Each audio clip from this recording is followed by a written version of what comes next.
like smoking weed in public arrestable? Is it a state law thing, or? So we could.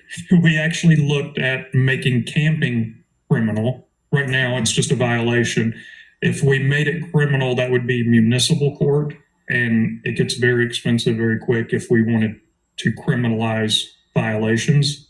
Mm-hmm. So we're arresting them on trespassing, which is a state charge, which means we can take them to the jail, and that's covered under the state. Whereas if we made Astoria ordinances illegal, then we would be having to pay for jail, lawyer expenses. It just gets really expensive quick. So that's another reason we kind of settled on the exclusion zone versus making camping illegal, which a lot of municipalities are doing right now. So they're basically making it after so many camping violations, you get arrested, but that's a city violation. Okay.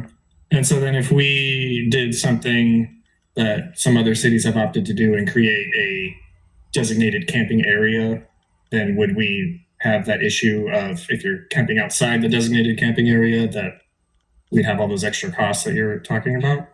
Or is that a totally different? That's a totally different and creates its own problems as well. But we could create that. But then once you designate a camping area, it does include some costs that we're then responsible for security, cleanup. So there's plenty of debates on that. And we'd be here a lot longer. Right. And then how I struggle with the idea of how excluding people helps connect them to services. So how does, I know the exclusion zone would allow them to come in to the zone for services, but if you tell someone they're excluded, then I don't think they're coming back. I mean, if they're already not engaging services, are they going to be even less likely to if we exclude them? You know?